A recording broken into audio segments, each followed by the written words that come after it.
अंकित दुबे जी मुंबई से। राधे वल्लभ श्रीनिवास। श्री हरिवंश महाराज जी, आपके द्वारा दिए गए दिव्य राधा नाम को मानस पटल पर अधिक समय तक स्थिर और स्पष्ट कैसे देखते रहें, ऐसा कैसे अभ्यास योग युक्तेन चेतसा नान्यगामिना।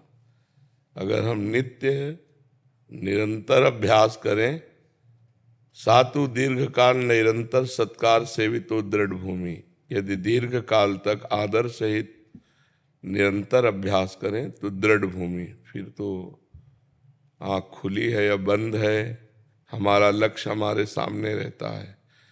अगर हमारा अभ्यास कमजोर रहेगा तो मन अपनी रील चलाएगा। भूत का चिंतन, भविष्य का चिंतन, ऊट पटांग चिंतन, इसका एक कार्य है।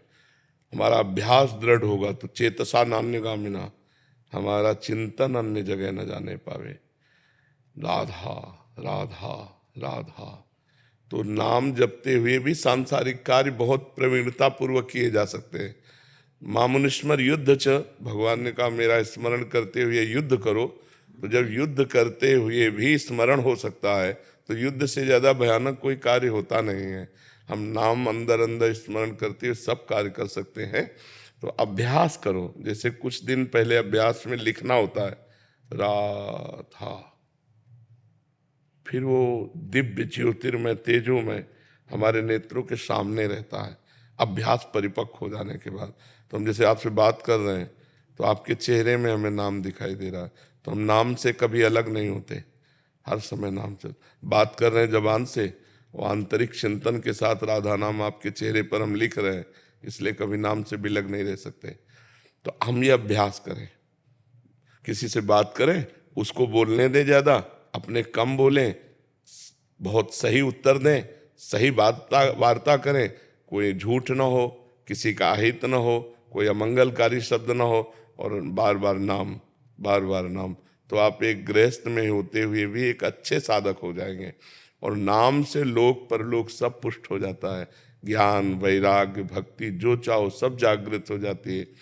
हमारा संसार का चिंतन छूटे तो हमें आत्मिक शक्ति मिलती है।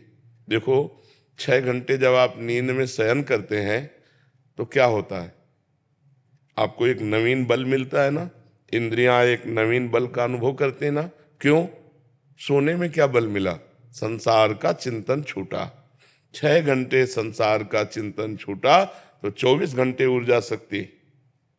और अगर जागते हुए संसार का चिंतन छूटकर परमात्मा का चिंतन करते हुए, फिर क्या कहना, फिर तो सतरति सा लोकांत तारयति, वो स्वयं तर जाता है, स्वयं तर जाता है, लोगों को भी तार देता है।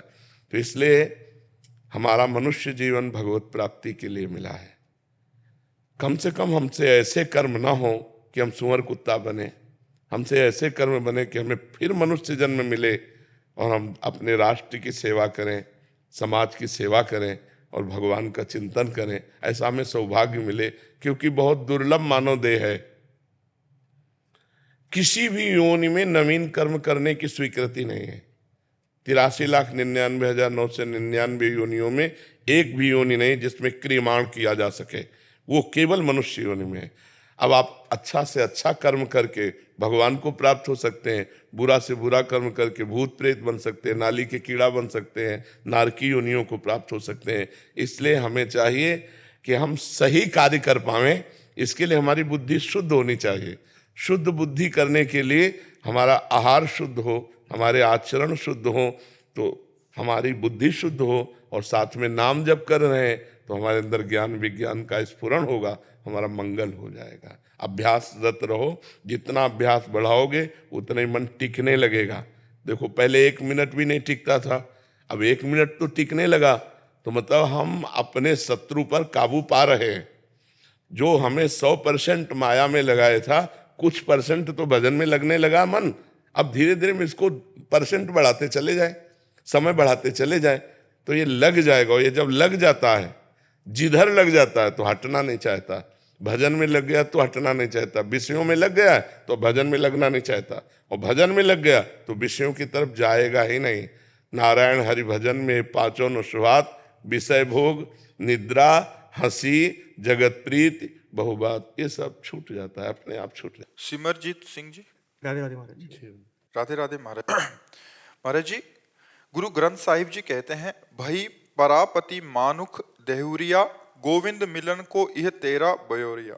महाराज जी, यह मेरा मन माया के बाजार में खेलने को करता है।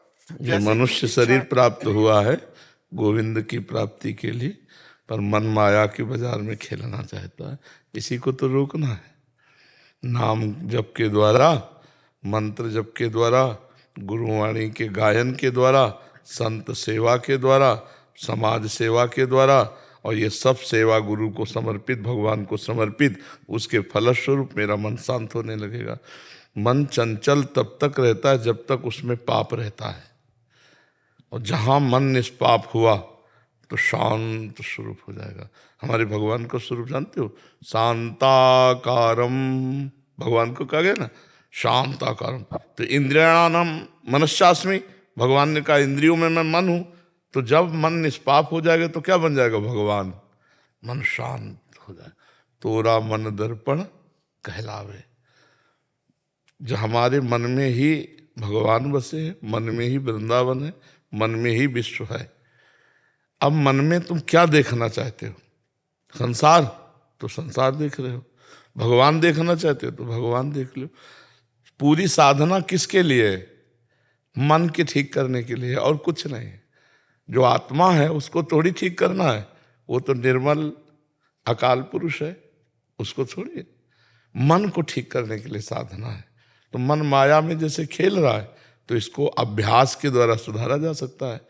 अभ्यास ये कि हम संयम से रहें, बार बार नाम जपने का अभ्यास करें, गुरुवाणी का गायन करें, गुरुवाणी के आदेश का पालन करें, संत सेवा, समाज सेवा, ये जो हमारे गुरुजनों ने आदेश किया है हम वो करें। देखो अभी मन ठीक होने लगेगा। ज्यादा परेशान नहीं होना चाहिए। पहले तो रिलैक्स हो जाओ। अब मनुष्य जीवन हाय हाय करने के लिए मिला है। पहले तो एक बार रिलैक्स हो भगवान की शरण में होके, कि बहुत बड़े की शरण में यार हमारे, हम कितना क्या कर पाएंगे? छोटे पंख हैं, आकाश बहुत बड़ा है, कितनी उड़ान भरेंगे? कितनी उड़ान? मच्छर अपने अनुसार उड़ान भरता है, मोर अपने अनुसार, बाज अपने अनुसार, गरुड़ अपने अनुसार, लेकिन आज तक किसी ने आकाश का पार नहीं पाया। ऐसे ही वो परमात्मा, वो परम पुरुष आकाश की तरह है। हम क्या करें? हम उसकी शरण में हो जाते हैं, पहले रिलैक्स हो जाते हैं, भरोसे पे रिलैक्स हुआ जाता है। देखो दरिया है, समुद्र है, भयावह है, लेकिन हम नाविक के भरोसे नाव में बैठ जाते हैं और रिलैक्स होकर के एकदम शोभा देखते हैं, जल तरंगे देखते हैं। अब वहां चिल्लाने लगे, ए डुबो तो नहीं दोगे, ए किधर ले जा, वो कहेगा उतरो, बैलेंस बिगाड़ रहे हो। तुम्हें जब विश्वास नहीं तो नाव में कैसे बैठे हो? पहले तो रिलैक्स हो जाओ कि हम गुरु की नाव में बैठे हैं। ये संसार एक समुद्र है, इसे तैर के नहीं पार किया जा सकता। नानक नाम जहाज है, चढ़े सो उतरे। अगर हम नाम जब कर रहे हैं तो हम जहाज में बैठ गए हैं। अब हमको क्या है? हमारे गुरुजन कहते चढ़े सो उतरे पार। अब बस पकड़ लो, नाम पकड़ लिया। अब आदेश है कि समाज सेवा करो, संत सेवा करो, माता पिता की सेवा करो, गुरुजनों की मन माया कहाँ है? हमें बताओ, माया कहाँ है? जब हम गुरुजनों की आज्ञा के विपरीत चलते हैं तो माया है, और गुरुजनों के अनुकूल चले तो वही माया भक्ति है। ये शरीर माया है, ये कपड़ा माया है, ये आवाज माया है, ये माइक माया है, मोबाइल माया है। तुम्हें लाया वृंदावन की नहीं लाया? तो माया बाधक थोड़ी है। अगर माया बाधक होती तो कैसे बात बन जाती? बाधक है भगवान से विपरीत चलना। अब उसी मोबाइल में गंदी बात देखो, अब माया हो गई। और उसी में सत्संग सुना तो देखो परम पावन श्री धाम वृंदावन में संत समागम में आप बैठे। सुतदाराधन लक्ष्मी पापियों के घर होए, और संत समागम हरिकथा तुलसी दुर्लभ तो। इसलिए जो हमारे गुरुजनों की वाणी उसका रोज स्वाध्याय करो, गुरुवाणी को, और नाम जप करो, और सेवा जरूर शरीर से करो, तभी शरीर निष्पाप होता है। सेवा से, सुमिरन से मन निष्पाप होता है, सुमिरन से मन निष्पाप होता है, और सेवा से शरीर निष्पाप होता है। तन मन पवित्र हो गया, भगवान मिल गए। समझ पा रहे आप? महाराज जी मेरा मन कहता है कि तू बस इतना भजन कर ले जिससे तेरे को सुअर कुत्ता ना बनना पड़े, बाकी तो ठीक है, अच्छे कपड़े पहनना, विलासिता पूर्ण जीवन जीना। हमारे मी से कहता है कि माया के भोग भी बहुत, और इतना भजन कर ले कि तेरे को नेक्स्ट टाइम इंसान दोबारा बन जाए, लेकिन नीच की जोनी में मत जा। तो बस इतना, बस बहुत चालाकी करता है मेरे साथ। चलो करवाओ, तुम्हें वो फंसाता है तुम उसको फंसाओ, कहते बढ़िया बात है, उससे कहो बढ़िया बात है, पर वो कितना थर्मामीटर ये तो पता नहीं है, इसलिए जपते रहो, उसको लगाओ। मन को फुसला के लगाया जाता है, जैसे जंगली घोड़े को एक चाबुक और दूसरा दुलार, हाथ फेरो दुलार करते जाओ, घास खवाते जाओ, और जब रॉन्ग साइड चले तो चाबुक मारो, जब राइट साइड चले तो दुलार करते। ऐसे जंगली घोड़े की तरह इस मन को लगाना है कि जब गलत जाने लगे तो देखना इंद्रियों के न घोड़े भगे, रात दिन इनमें संयम के कोड़े लगे। नहीं, वो जलाएगा नहीं, नहीं हम जल लेंगे लेकिन गलत आचरण नहीं करेंगे। और सही चल रहा है, जैसे मन कह रहा यार गुलाब जामुन पाए, हाँ बढ़िया ठीक बात, 8-10 गुलाब जामुन लिए, जय हो प्रभु आपकी, मन को पवा दिया। ये घास पवाना है। तो हमें देखना है गलत, जहाँ रॉन्ग साइड है वहाँ हमें नहीं पकड़ना, और जहाँ राइट है वहाँ हम पकड़ लेते हैं। महाराज जी मैं वाहिगुरु नाम और मूल मंत्र जो गुरु नानक देव जी का वो करने की कोशिश की, लेकिन घर से बाहर रहता हूँ तो गुरबानी का जैसे ग्रंथ वो पॉसिबल नहीं है। तो आपके अकॉर्डिंग? हाँ ठीक है, हमें जुड़े रहना है, परमात्मा से जुड़े रहना, सुमिरन के द्वारा जुड़े रहना। सब नाम परमात्मा, वाहिगुरु नाम परमात्मा, वाहिगुरु नाम श्री कृष्ण का है, श्री कृष्ण का नाम वाहिगुरु है। अभी गुरुवाणी लाए थे, हमें दर्शन कराया गुरुवाणी में, अपने पास रखी होगी, हाँ लाए थे। वाहिगुरु का अर्थ जो है उसमें लिखा था कि वाहिगुरु का मतलब परमात्मा, परमात्मा मतलब श्री कृष्ण, वाहिगुरु परमात्मा।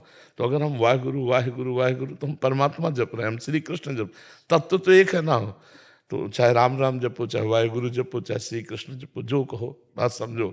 उसके नाम अनेक हैं, कोई भी नाम ले लो, वो परम। वाहिगुरु मतलब परमात्मा, जैसे वाहिगुरु का खालसा और वाहिगुरु की फतेह, मतलब सब कुछ वाहिगुरु का ही है। खालसा किसी एक छोटे शब्द का नहीं नाम है, संपूर्ण चराचर जगत वाहिगुरु का है। और जो वाहिगुरु का हो गया उसकी फतेह हो गई, वो काम क्रोध लोभ मोह मद मत्सर सब पर विजय प्राप्त कर लिया। तो वाहिगुरु नाम परमात्मा का है। जब कोई हमसे वाहिगुरु कहता है तो बहुत प्रसन्न होकर कहते हैं वाह गुरु वाह गुरु, बाजी मार दी गुरु। जैसे वाहिगुरु तो हम अंदर से कहते हैं वाह गुरु वाह गुरु वाह गुरु। आपने पार लगा दिया, ले तो सड़ते होते माया में, नहीं सड़ते होते। अब लेंद्र जी। राधा वल्लभ श्री हरिवंश। महाराज जी राधा वल्लभ श्री हरिवंश। गुरुदेव मेरी अल्प बुद्धि में ये विचार स्फुरित होता रहता है कि चिदानंद स्वरूप प्रभु जब मनुष्य रूप में अवतरित होते हैं तो हम सभी के उद्धार के लिए प्रकट लीला करते हुए क्या विरह या पीड़ा की सच्ची अनुभूति करते हैं जैसे कि हम सभी करते हैं। ये सोचकर हमें कष्ट होता है कि किसी तरह से संतुष्टि नहीं मिलती। गुरु जी इनका कहने का मतलब जैसे लीला कर रहे हैं ऐसे, तो उस समय उनको कष्ट हो रहा है क्या? क्योंकि भगवान सच्चिदानंद है तो जो भी करते हैं वो सत्य ही होता है। तो उस समय सत्य भाव से भावित होकर वो ऐसी पीड़ा से युक्त है, भगवान वैसी ही पीड़ा से युक्त है। सत्य है ना, भगवान की लीला नाटक नहीं होती, त्रिकाल सत्य होती है। अभी देखना चाहो और आप में भजन शक्ति हो तो अभी देखोगे भगवान उसी तरह है जैसे त्रेता में उतार लिया, द्वापर में उतार लिया, ऐसे अब भी वृंदावन में लीला हो रही। पर हमारे लिए वो नेत्र मिलने चाहिए, वो हृदय नेत्र मिले, प्रेम नेत्र मिले तो हम देख पावे। इन माया जनित नेत्रों से त्रिगुण माया का केवल खेल दे सकते, भगवान का नहीं। भगवान के देखने के लिए, दिव्य लीला के लिए दिव्य नेत्र चाहिए। वही ऋषि मुनि भजन से प्राप्त करते हैं, रात दिन भजन में डूबे हुए, भगवान कृपा किए, ज्ञान नेत्र खोल दिए, प्रेम नेत्र दे दिए, उसी से वो बैठे बैठे सब कुछ देखते रहते हैं। समझ पाए? उसको सुन मतलब सोच करके हम मतलब अंदर पीड़ा जैसे आनी चाहिए। ये पीड़ा तुम्हारे मंगल के लिए होगी। अगर तुम्हें पहले पीड़ा नहीं आती थी, पर राधा नाम लगभग 1.5 वर्ष से जप रहे हैं। आपके अनुशासन में अनुभव कर रहे हैं, आपके अनुशासन को। जी जी। किंतु गुरुजी कभी कभी पूर्व में किए गए पापों की मतलब जैसे इस स्मरण होता रहता है। नहीं नहीं, उनको काटो, उनको काटो। वो अज्ञान के द्वारा हुई हुई जो गलतियां हैं उनको काटो, ना अच्छा मानो ना बुरा, वो कट जाएंगी। जैसे आप भजन कर रहे हो, आपकी स्मृति में कोई बात आ रही, वो चलने दो, तुम रोको मत और उसको प्रिय मत समझो। प्रिय बातें आ रही तो प्रिय मत समझो, अप्रिय बातें आ रही तो अप्रिय मत समझो, वो अपने आप डिलीट हो जाएगा। अप्रिय माना तो रुक जाएगा और प्रिय माना तो रुक जाएगा, और वो डिलीट होना ही अनिवार्य है। वो नष्ट हो जाएंगे तब हमारे हृदय में नई लीला सृजन होगी भगवान की। अब जो इस समय चल रही है आपका चिंतन, आपका भाव, यही गाढ़ हो जाएगा तो आप रोने लगोगे। एक बार महाप्रभु चैतन्य देव को तीर्थ यात्रा में थे तो एक सीताराम जी के उपासक ने निमंत्रण दिया कि महाराज हमारे, तो इतने अकिंचन फटे पुराने कपड़े उनके ऐसे, तो महाप्रभु बहुत द्रवित हुए और कहा जरूर। तो उन्होंने कहा 11 बजे कल 11। तो उस घर गए जब उसके तो रोने की आवाज आई, तो अंदर गए, देखा कोई नहीं, केवल वो अकेले बैठे रो रहा, कोई था ही नहीं। तो महाप्रभु ने कहा क्यों रो रहे हो? तो और बड़ी जोर से रोने लगे। बोले सिया जी को रावण ने अपहरण किया, उसने हमारी माता को छुआ, उसने क्यों ऐसा किया? और बड़े चिल्ला के महाप्रभु ने कहा सियाजू का स्पर्श ही नहीं किया। जो सियाजू थी वो अग्नि में विराजमान हो गई, सियाजू की छाया को रावण ने ले गए। जब बहुत समझाया और ग्रंथ ला के प्रमाणित तब उसकी भावधारा में आया, फिर रसोई बनाई महाप्रभु को पवाया। भक्तों के भाव होते हैं, डूब गए। एक भक्त को देखा तो गीता जी को ऐसे लिए हुए बस रो रहे थे। तो गीता में कोई भाव रोने वाला तो है नहीं, गीता तो ज्ञान गंगा है, उसमें रोने वाला तो कोई भाव है नहीं। तो देखा कि किस बात से रो रहे, तो उनसे पूछा कि गीता में तुम्हें ऐसा क्या दिखाई दे रहा कि तुम रो रहे हो? तो उन्होंने कि हम जब गीता खोलते हैं तो मुझे दिखाई देता है कि अर्जुन ऊंचे स्थान पर बैठे हैं और भगवान जहाँ अर्जुन की पादुका है वहाँ सारथी बने बैठे हैं। तो रोना आता है कि तुम कितने कृपाल हो, अपने भक्त को कितने ऊंचे पद पे और आप कहाँ बैठे हो, भगवान सारथी बने बैठे हैं। भाई ये देखकर मुझे रोना आता है। अब अलग अलग भक्तों के भाव है, वो बल गीता लेके ऐसे रोते ही रहते थे कि भगवान कितने कृपाल हैं। तो ये भाव हैं भक्तों के, ये अपने भाव कहीं ज्यादा व्यक्त नहीं करने चाहिए, इनको छुपा ले तो ये बढ़ते चले जाते हैं। फिर एकांत में रोना आने लगेगा, असहनीय हो जाएगा, ऐसा कैसे हुआ, ऐसा कर, वो धीरे धीरे लीला में प्रवेश होने लगता है, उसका हृदय पवित्र हो जाता है। बड़ी कृपा है गुरु जी, आपकी ही कृपा से संभव है, हम अधम में यह सब नहीं। अंदर इसको गुप्त रखिएगा। महाराज जी प्यार का असली स्वरूप क्या है? अपने प्राणों को भी समर्पित करके जिससे प्यार किया जाता है उसे सुख देना, सुख लेना नहीं।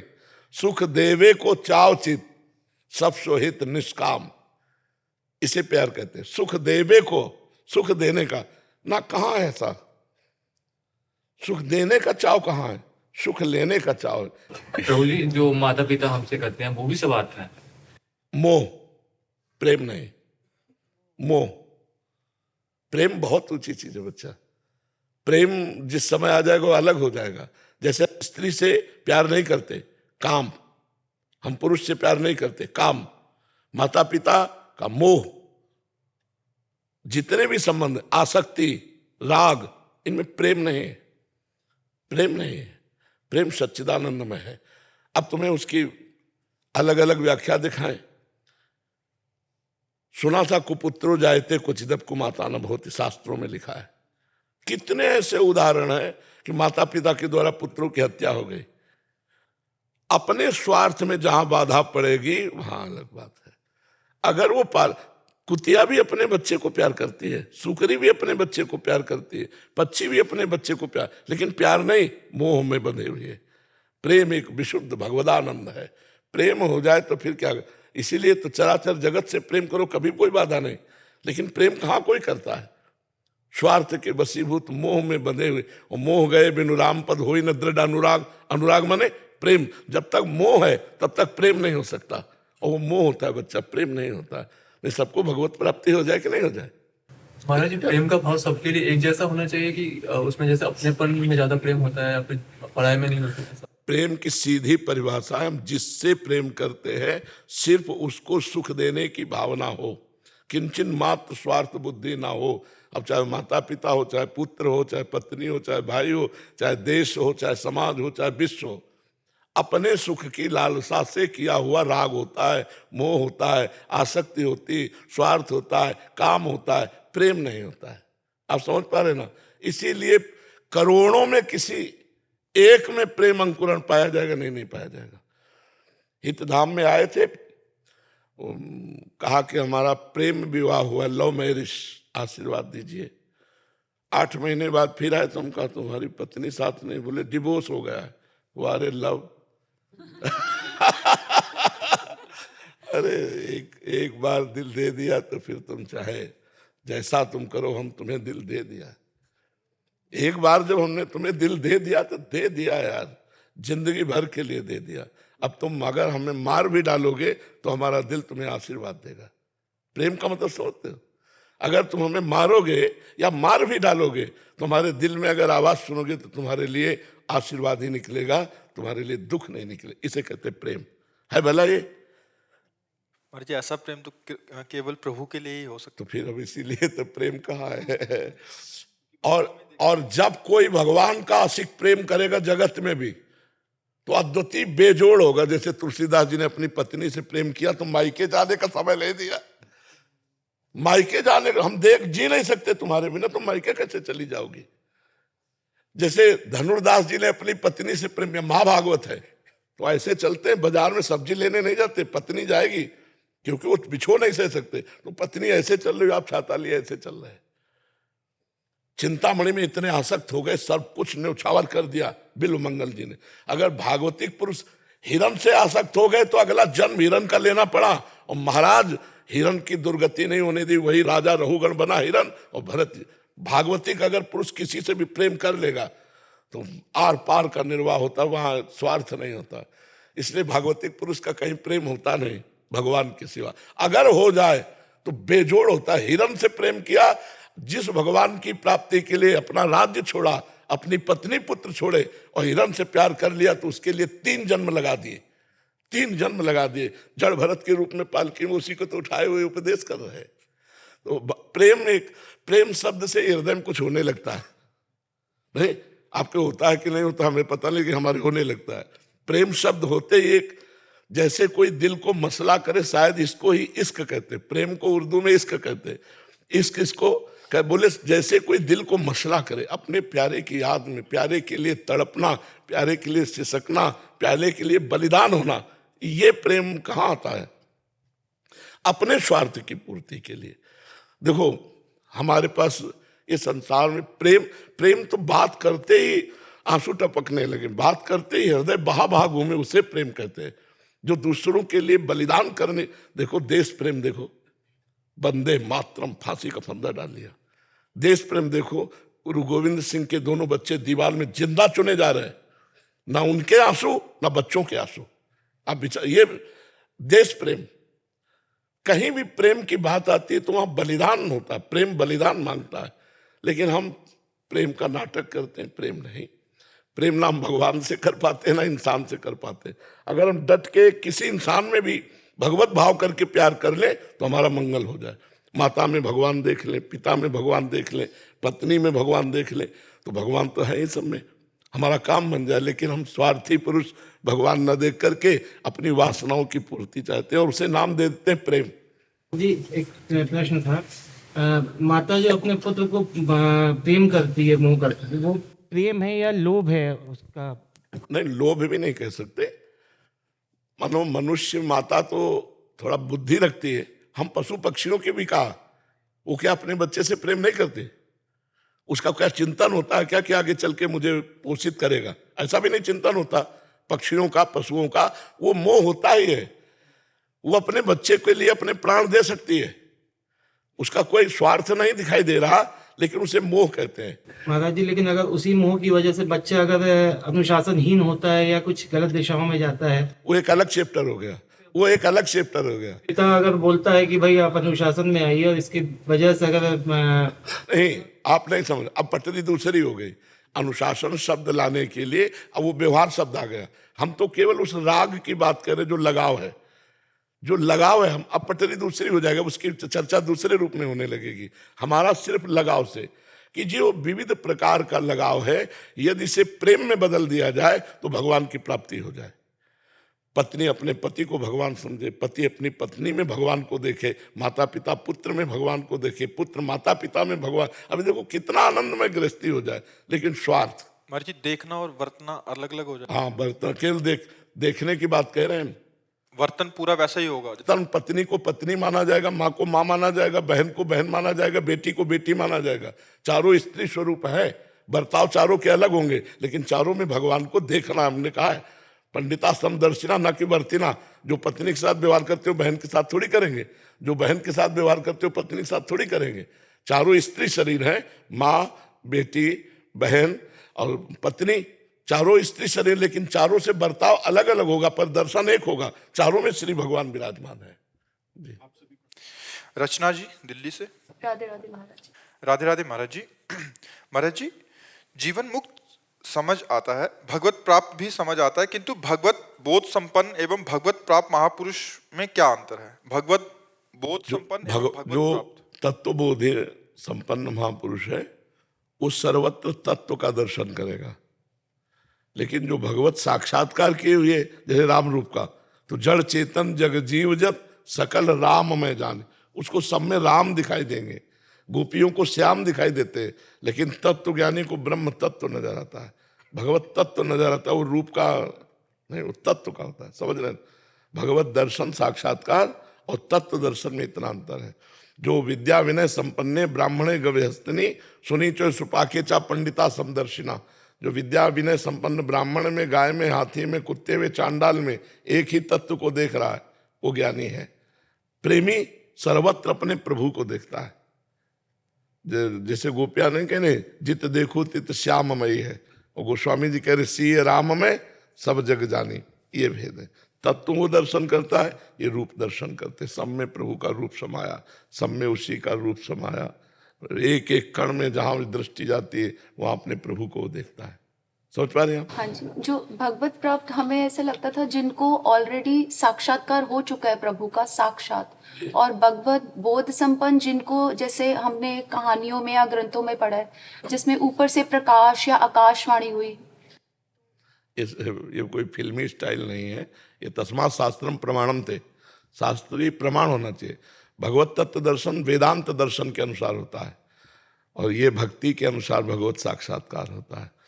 सब अपने हृदय में भी प्रभु का दर्शन, सब में भगवान का दर्शन होता है। समझ पा रहे हैं आप? ये साकार भगवान के दर्शन की बात है, भगवत साक्षात्कार। और तत्वबोध वो निराकार तत्व की बात है।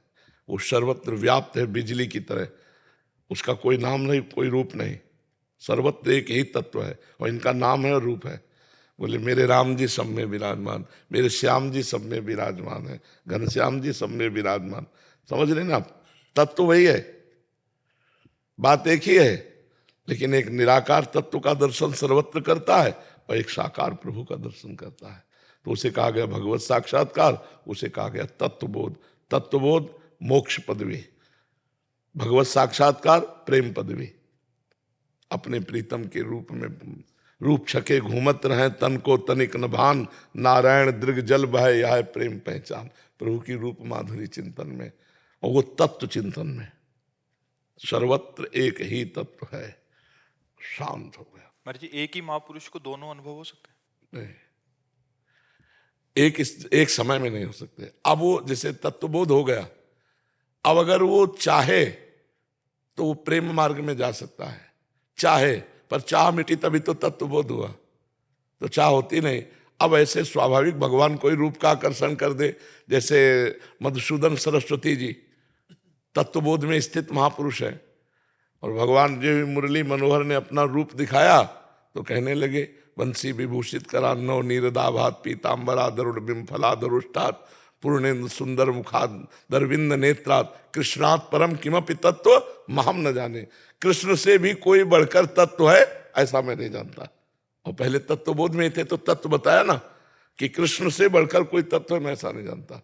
अब उनके चित्त को श्री कृष्ण रूप ने आकर्षित कर लिया, महाराज जी तत्व का पूरा ज्ञान तो हाँ, इसमें पूरा तत्व का ज्ञान तो रहता है। महाराज जी जैसे आप बनारस में थे तो वहाँ बोध और ज्ञान दोनों हुआ महाराज जी, अब आप इस ये वाले क्षेत्र में आपने पूर्णता हासिल की है तो वो अनुभव तो है ही है महाराज जी हाँ, उसका। पर हमें ज्यादा परेशानी इसलिए नहीं पड़ी कि हम भगवान शिव के साकार रूप की भी उपासना में रुचि रखते थे। हम केवल निराकार तत्व में ही नहीं रखते थे, भगवान शंकर के रूप में, तो रूप में आने में हमें ज्यादा परेशानी नहीं पड़ी। नहीं, एकदम शुष्क हृदय होता है। जो ज्ञानी का हृदय होता है उसमें करुणा मैत्री नहीं होती, करुणा और मैत्री नहीं होती। ये उपासना का रंग होता है महाराज जी। हाँ, क्योंकि करुणा किस पर करे, मैत्री किससे करे? अब जैसा कोई है नहीं तो किससे करुणा मैत्री करे?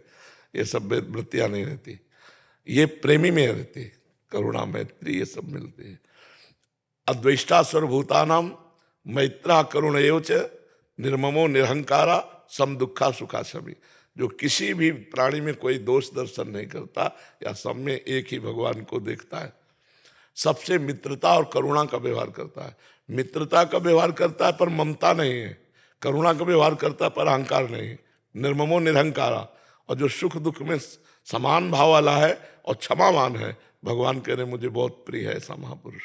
पर ये बहुत कठिन बातें है, प्रवचन कर लेना अलग बात है, स्थिति आना बहुत कठिन बात आती है। वो केवल भजन से आती है, गुरुजनों के चरणों का आश्रय, रात दिन भजन, तो स्थितियां बनती जाती है। महाराज जी, तीन तरीके से हम लोग भगवान के दर्शन कर सकते हैं। जैसे एक तो सब में हमने भगवत भाव किया, इनमें भी भगवान है, सब में। भाव करना अलग बात, तो भगवत साक्षात्कार करना अलग बात है। तो भगवत साक्षात्कार जब होता है तो उनकी कांति आप 2 शब्दों में कुछ एक्सप्लेन करेंगे कि? पहले शब्द में कहते हैं अनिर्वचनीयम। 2 शब्द तो हो ही नहीं सकते। पहला ही शब्द है अनिर्वचनीयम। अनुभव गम्य भजय जेहि संता। क्या आता है? अनुभव। वो सिर्फ अनुभव का स्वरूप है।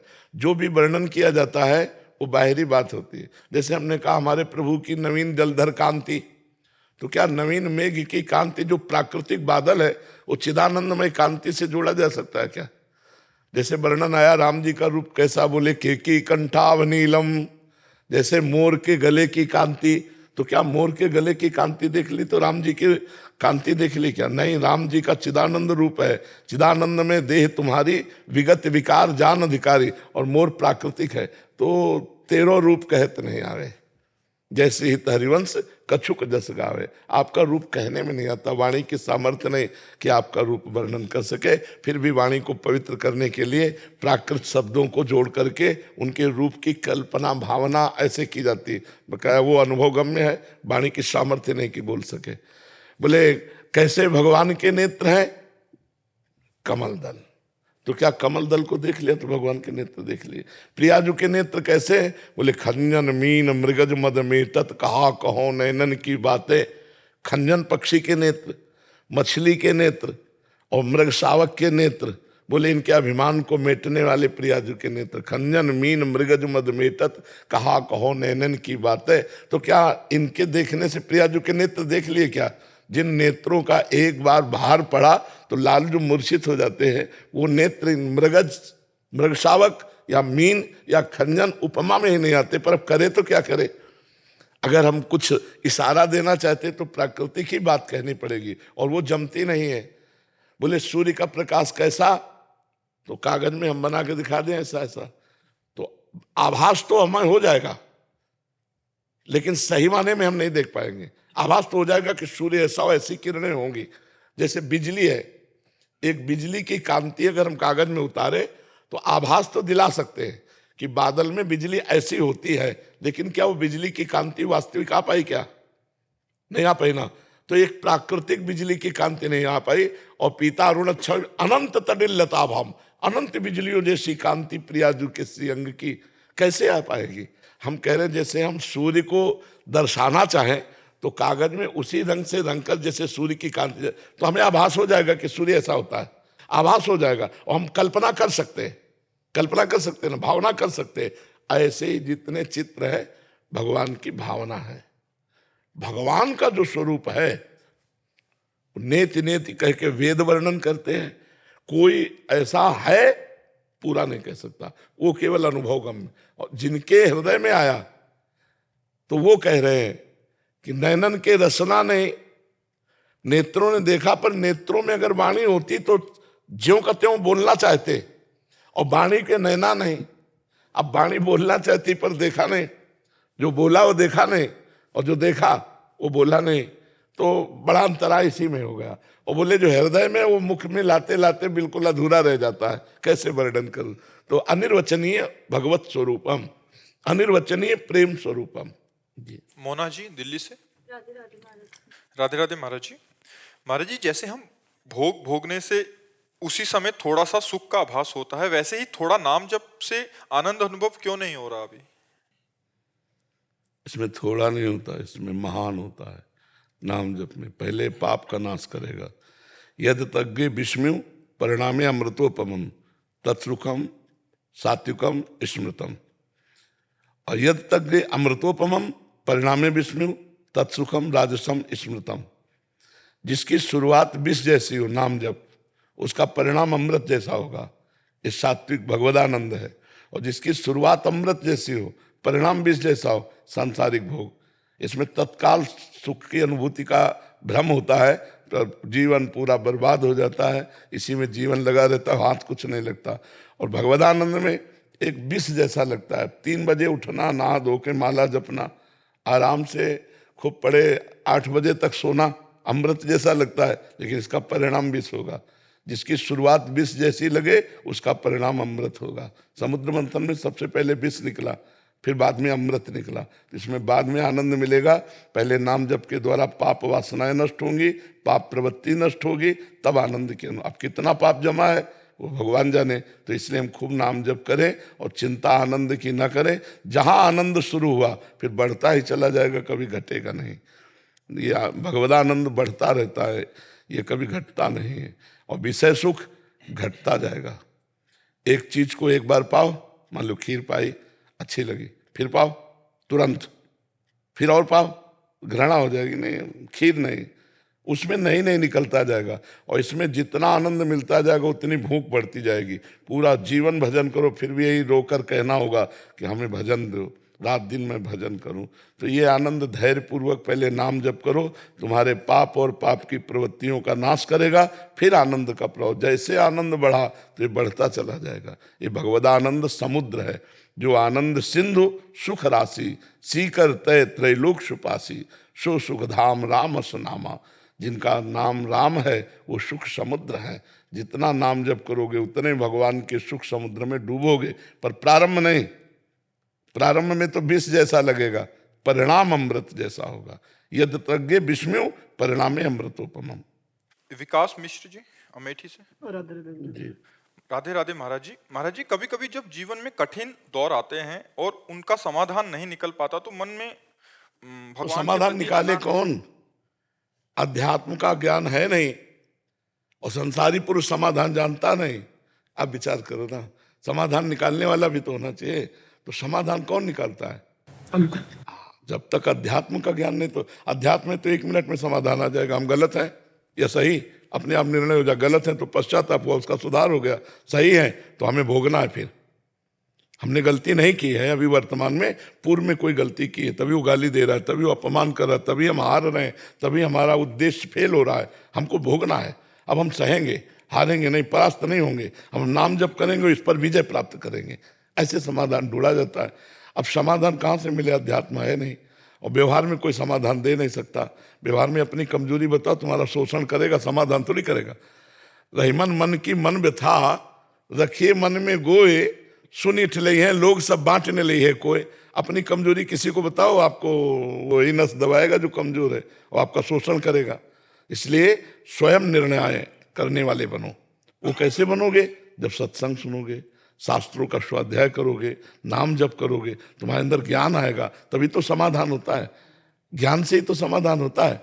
सत्संग सुनो, नाम जप करो, और दूसरों की सेवा करो, शास्त्र स्वाध्याय करो, अपने कर्तव्य का पालन करो। आई हुई समस्या में भगवान तुम्हारा समाधान करेंगे। ठीक है? महाराज जी, ऐसे में भगवान पे भी थोड़ा सा लगता है कि ऐसा क्यों नहीं कर रहे हो, ठीक करना चाहिए उनको, तो आस्था ऐसी डगमगा जाती है। नहीं डगमगाना चाहिए। यार भगवान को तुम लोग क्या समझो, नौकर समझे हो क्या? है, विचार करो। भगवान को तुम नौकर समझे हो क्या? तुम भगवान के एक हो न मानो। सब सुविधा भगवान तुमको दिए, तुम्हारा शरीर भगवान का दिया हुआ, तुम्हारी बुद्धि भगवान की दी हुई, तुम्हारा खान पान सब कुछ भगवान ने दिया है। तुमने भगवान को क्या दिया है? एक बात बताओ हमें। इसके बाद भी भगवान तुमसे कोई शिकायत नहीं कर रहे और तुम कह रहे हो भगवान पे आस्था नहीं, तुम भगवान की आज्ञा का पालन करते हो? आप विचार करो, जो मनुष्य जीवन का परम कर्तव्य है, तुम भगवत आज्ञा का पालन नहीं करते, फिर भी भगवान नाराज नहीं है। अब इसके बाद तुम वहां शर्त पे शर्त रखते चले जाओ, पाप तुम करो, कर्म का फल आएगा, भोगने का गुस्सा हो भगवान पे। यार ये बातें तो ठीक नहीं है। हमें बताओ भगवान की कमजोरी क्या है, क्या कमी है भगवान के पास? हमें नहीं समझ में आता है। हाँ, अवश्य में भोक्तव्यम कृतम कर्म शुभाशुभम। जो हम कर्म करेंगे उसका हमको भोगना पड़ेगा, ये सिद्धांत है। तो अब हम अच्छे कर्म करें ना तो अपने आप सुख आएगा, तो अपने आप भगवान की जय बोलेंगे। बुरे कर्म करेंगे दुख आएगा, तो भगवान पे श्रद्धा भी हटेगी, हमारी दुर्गति हो जाएगी। जिस श्रद्धा से हम भगवान तक पहुंचते वही श्रद्धा खत्म हो रही, तो फिर होगा क्या? जैसे एक माई आई, उसने कहा मैं नौ दुर्गा रहती थी, बहुत व्रत रहती थी, हमारे पति पधार गए, तो क्या उसका कोई फल नहीं मिला क्या? तो इसका नाम मृत्यु लोक है। एक राइट टाइम के लिए अपने लोग आए हुए हैं और हमको जाना पड़ेगा। उसमें नौ दुर्गा का व्रत क्या करेगा? उसका फल अलग मिलेगा। और उसकी मान लो 50 वर्ष आयु है तो 5 सेकंड नहीं बढ़ेगी, 50 वर्ष पूरे होते ही खत्म हो जाएगी। और उसमें कह दो हम व्रत रह रहे हैं, हम उपवास कर रहे, तो क्या हुआ? उसका पुण्य मिलेगा आपको। अब ये ज्ञान नहीं है तो सब भगवान बोले अब हमें श्रद्धा। इस अश्रद्धा से क्या होगा? आकाश में थूकोगे तुम्हारा, हाँ वहाँ आकाश थोड़ी गल रह जाएगा। भगवान आकाश की तरह महान है, तुम्हारे उससे क्या फर्क पड़ेगा उनके? लेकिन वो तुम्हें दुलार करेंगे, वो ऑक्सीजन तुम्हारा बंद नहीं कर देंगे, वायु देंगे, पृथ्वी पे रहने देंगे, पानी देंगे, भोजन देंगे। वो कितने कृपाल हैं यार, विचार करो। तुम्हारे शरीर में तुमने कुछ बनाया है क्या? सब भगवान ने बनाया। फिर भगवान को क्यों तुम दोष देते हो? क्या भगवान ने गलती की आपके साथ? नहीं, कभी कभी जब जैसे एग्जाम दे रहे हैं लगातार, फाइनल में जाके वो रुक जाता है, थोड़ा सा मन डगमगा जाता है गुरु जी। उसमें भगवान का क्या दोष है? अपनी पढ़ाई, अपनी अभ्यास, अपनी कमजोरी को हमें ठीक करना है और उसके लिए हम भगवान से प्रार्थना करें कि हमारी बुद्धि पढ़ाई में लगे। अब तुम्हारी स्मरण शक्ति, पावर शक्ति कमजोर है, एग्जाम में फेल नहीं होगे तो क्या होगे? आप बात करो। कमी आपकी है भगवान की? नहीं। बेकार भगवान का दोषारोपण करते हो। आप बताओ, हमारी कमजोरी देखो। बुद्धिमान आदमी वो है जो अपनी कमजोरी को दूर करता है। अच्छा, कुछ कार्य ऐसे हैं जिसमें हमारी कमजोरी ना होने पर भी हमें फेल होना पड़ेगा, क्योंकि हमारा प्रारब्ध भोग है। हाँ, वो हमको गिराएगा, तो हमको थोड़ा सहना है कि पीछे गलती की है, इस बार ऐसा आया है, अगली बार हम और मेहनत करेंगे और फाइनल में अच्छे आएंगे। हमें निराश नहीं होना। हम लोग भगवान के इसलिए पक्ष नहीं ले रहे, आप निर्णय करके बताओ। हाँ, गलती हमारी है। भगवान को ऐसा अपने प्रभु से ऐसे मांगा जाता है जैसे अपने बाप से मांगा जाता है। अपने माता पिता से हम थोड़ी कहते कि हम तुम्हें कुछ खवाएंगे पियाएंगे, आप हमको। अपने माता पिता, प्रभु हमें बुद्धि दो जिससे मैं अच्छा विद्यार्थी बनूं। प्रभु मुझे ऐसी सामर्थ्य दो जिससे मैं भारत की सेवा करूं। प्रभु मुझे ऐसा धन दो जिससे आए हुए अतिथि संतों का सत्कार करूं, परिवार। ऐसे मांगा जाता है। प्रभु हैं और ना दे तो माता पिता नहीं देते तो हम माता पिता को माता पिता नहीं मानते क्या? तो मम्मी है, पापा तो पापा ही। अब ये थोड़ी कि हमारी श्रद्धा खत्म हो गई, पापा तो पापा ही है, मम्मी तो मम्मी ही है। ऐसे भगवान तो भगवान है ना। उनकी प्रति श्रद्धा खत्म करने का मतलब अपने जीवन को गर्त में गिरा देना, वही श्रद्धा में उठाती है। जी आचार्य अनिल जी वृंदावन से। जी महाराज जी, आपके चरणों में कोटि कोटि प्रणाम। महाराज जी, मेरी जिज्ञासा है कि प्रभु की विशुद्ध प्रेमा भक्ति के लक्षण क्या हैं और क्या प्रभु की भक्ति करते करते किस स्थिति में आचार विचार गौड़ हो जाते हैं? क्या भगवान की विशुद्ध भक्ति, प्रेमा भक्ति प्राप्त होने पर नियम आचार विचार जरूरी होते हैं? वो तो स्वभाव बन जाता है उसका। जो साधन काल में किया जाता है वो स्वभाव बन जाता है। पहला प्रश्न क्या है महाराज जी? विशुद्ध भक्ति के लक्षण क्या है? ले विशुद्ध भक्ति का देवर्षि नारद जी वर्णन करते हैं। तदर्पिता अखिलाचारिता तद्विस्मरणेन परम व्याकुलते थे। जितने भी आचरण हैं वो तदर्पिता भगवान के अर्पित हों। श्री कृष्ण अनुकूलेन प्रतिकूलस्य विसर्जनम। आराध्य देव भगवान श्री कृष्ण के अनुकूल हो, प्रतिकूलता का त्याग हो। भगवत विमुख, भगवत प्रतिकूल एक भी आचरण नहीं होने चाहिए। समस्त आचरण श्री कृष्ण के अनुकूल होने चाहिए। तदर्पिता अखिलाचारिता, और वो सब आचरण, वो सब कर्म भगवान को समर्पित होने चाहिए। ये तो कर्म परंपरा, लेकिन निरंतर इसमें स्मरण भी चलता रहे।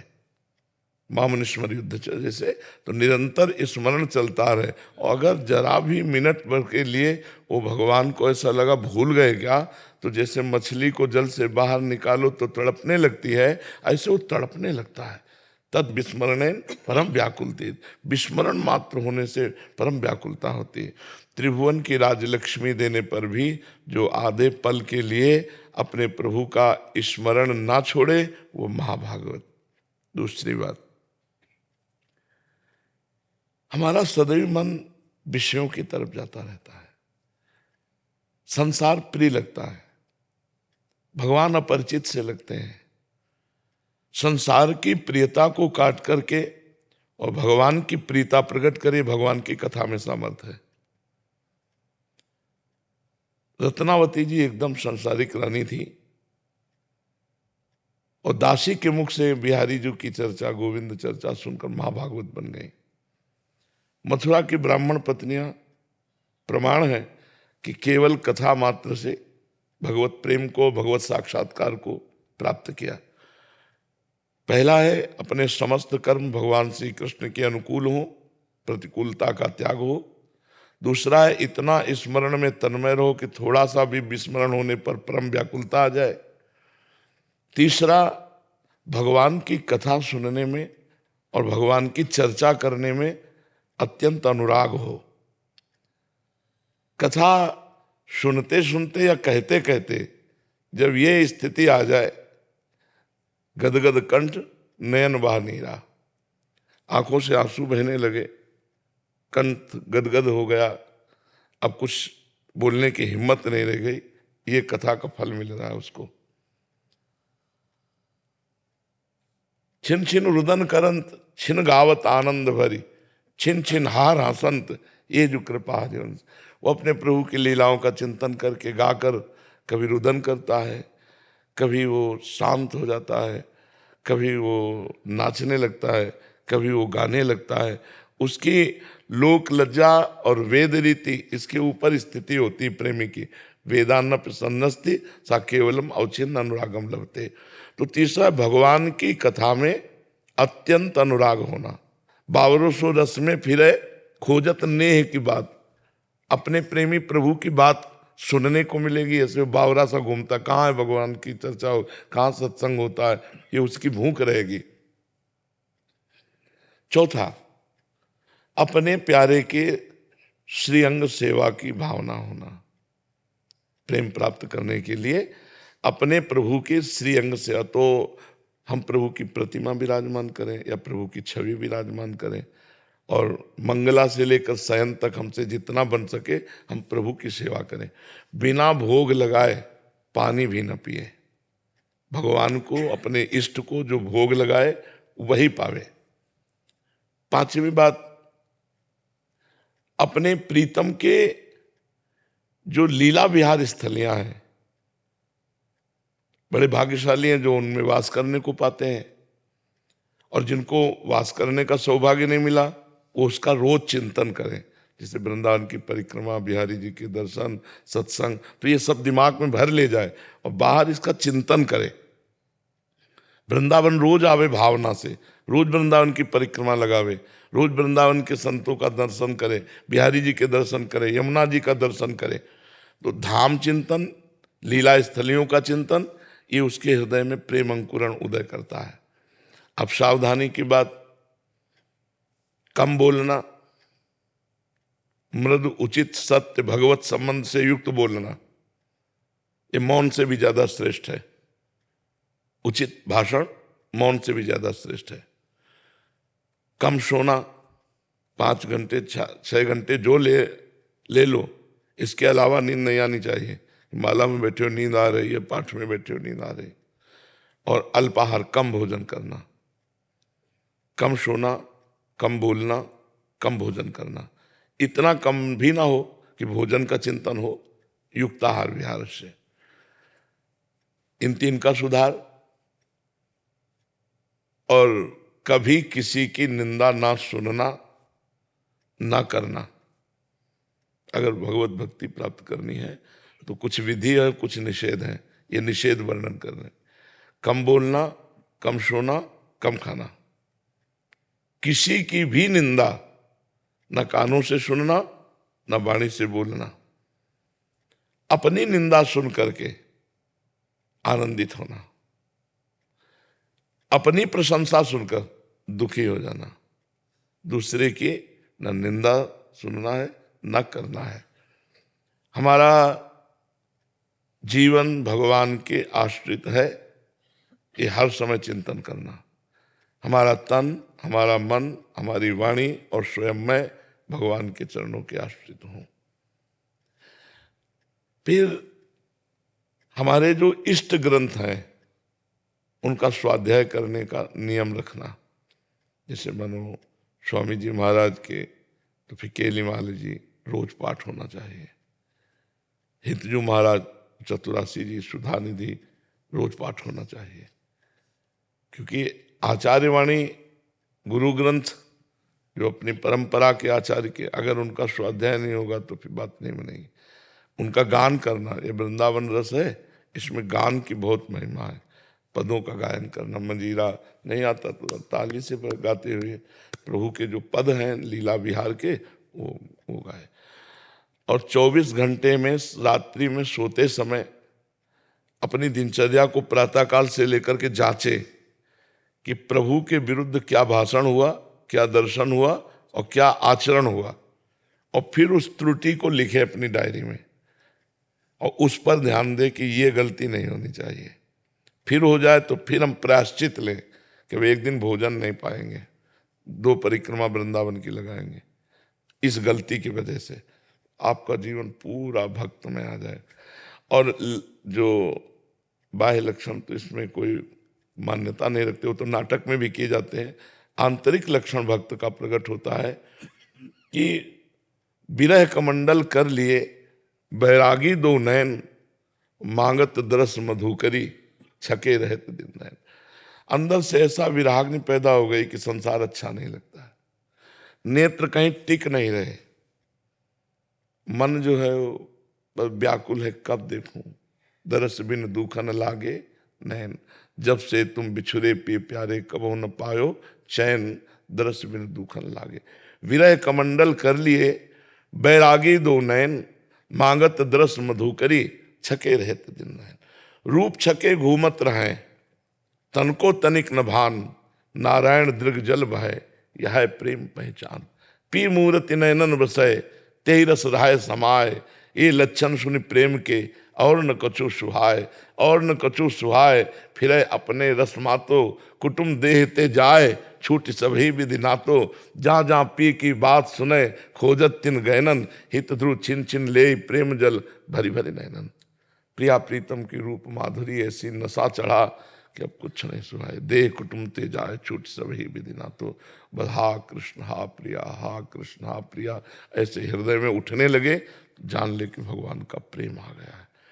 वैष्णव जनों के अपराध से बचे, निरंतर नाम जपने का अभ्यास करे, और जितनी चर्चा की इसको दोबारा सुन करके अपने दिमाग में धारण कर ले, पक्का वो महाप्रेमी भागवत बन जाएगा, पक्का महाप्रेमी भागवत बन जाएगा। अनुज शर्मा जी दिल्ली से। श्री हरिवंश बाबा। महाराज जी, आपके चरणों में कोटि कोटि प्रणाम।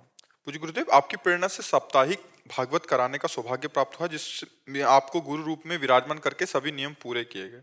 महाराज जी, मेरा एक प्रश्न है कि क्या एकांत में और अकेलेपन में क्या अंतर है? एकांत होता है जहां भगवान के सिवा और कोई वृत्ति नहीं होती, और अकेलेपन में शरीर को लेकर के होता है कि हम कमरे में हैं अकेले, तो मान लिया कि हम एकांत हैं अकेले, लेकिन वास्तविक एकांत एक के बाद अंत, दूसरा कोई नहीं। एक श्री भगवान में वृत्ति लगना ही एकांत है। और व्यवहार में ऐसा कहते हैं कोई एकांत है, कमरे में बैठे हैं तो एकांत है, लेकिन प्रपंच का चिंतन चल रहा है तो एकांत कहाँ है? एकांत तो केवल एक ईश्वर के चिंतन के सिवा और कोई चिंतन ना हो, तो आप समाज में भी बैठे एकांत में हैं, और आप अकेले बैठे हैं कमरे में और प्रपंच का चिंतन कर रहे हैं, तो आप अकेले बैठे हुए भी प्रपंच में हैं, एकांत नहीं है। समझते हैं? तो एकांत का वास्तविक स्वरूप है भगवान में चित्त का निरंतर जोड़ देना, उसे एकांत की भक्ति कहते हैं। और अकेलेपन का स्वरूप ये कि हमारे पास कोई नहीं है, हम अकेले रह रहे हैं, तो अकेलेपन का स्वरूप है, उसका कोई व्यवहार से मतलब रखता है, और एकांत परमार्थ से संबंध रखता है। शरीर को जब तक लेकर हो, इंद्रियां भोगों का चिंतन कर रही हैं, तब तक वो एकांत नहीं माना जाता, चाहे जा रहे हैं। अकेलापन तो शरीर को लेकर के है, परमात्मा को लेकर है क्या? तो शरीर इसे प्रपंच है, शरीर ही सारा प्रपंच है। इसी के लिए तो हम पाप कर्म करते हैं, इसी के लिए हम पुण्य कर्म करते हैं। इससे राग छूट जाए, पाप पुण्य दोनों से मुक्त हो गया, जीवन मुक्त हो गया। इसी का राग बड़ा कठिन है। तो जब भगवान के चिंतन में निरंतर, चाहे वो सभा में हो, चाहे बाजार में हो, चाहे वो किसी अकेले स्थान में हो, वो एकांत है। और जो भगवान का चिंतन नहीं करता है, अकेला बैठा है और प्रपंच का चिंतन कर रहा, तो बैठा अकेला दिखाई दे रहा है, लेकिन पूरे संसार में है, वो अकेला नहीं है, वो एकांत नहीं है। समझ गए? किसका प्रश्न था जी? महाराज जी एक और प्रश्न है कि अगर प्रारब्ध समाप्त हो जाता है तो भी क्या पुनर्जन्म होता है? प्रारब्ध समाप्ति नहीं होने वाला, इतना गोदाम जमा है अनंत जन्मों का संचित कर्म से, उसी से बार बार जन्म, बार बार मरण। उसमें आग लगनी चाहिए, उसमें भाई इस उससे कुछ निकाल करके इस मानव देह की रचना हो गई, तो इसमें भी तो कमाई हुई पाप और पुण्य की, वो गोदाम में जाके फिर जमा हो गया, और पीछे का स्टॉक जमा है ही है। अब फिर हमें सुअर, कुत्ता, गधा, न जाने क्या क्या योनियां, उसमें आग लगे और यहाँ का जमा ना हो पावे, और जो आया उसे भोग ले, तो मुक्त हो गए। यही भक्ति सिखाती है, यही ज्ञान अनुभव कराता है। तो अभी जो नवीन कर्म हो रहे हैं, इनमें पाप कर्म ना होने पाए, सावधानी, और ये कर्म श्री भगवान को अर्पित कर दिए जाए, और हम भगवान के शरण में होकर नाम जप करते हुए प्रारब्ध को भोग ले, और भगवान से प्रार्थना करें, तो संचित कर्म को भगवान भस्म कर देते हैं। संचित कर्म भस्म हो गए, प्रारब्ध भोग लिए, क्रियमाण भगवान को समर्पित हो गए, मुक्त हो गया। प्रारब्ध आए, प्रारब्ध होता है, अगर तुम्हें बिल्कुल सीधे शब्दों में बतावें तो जैसे हमारे यहाँ गेहूं का गोदाम घर में रखा हुआ, उससे एक बोरा गेहूं निकाला और पिसवा लिए, और रसोई में भोजन के लिए प्रयोग में आने लगे। तो जो रसोई के लिए आटा निकला एक बोरा वाले में, उसे प्रारब्ध कहते हैं। और जो संचित है वो गोदाम जमा है, और जो नई फसल है खेती की, वो क्रियमाण है। समझ पाए बच्चा जी? महाराज जी, पढ़ते समय नाम जप हो सकता है? हाँ, हो सकता है।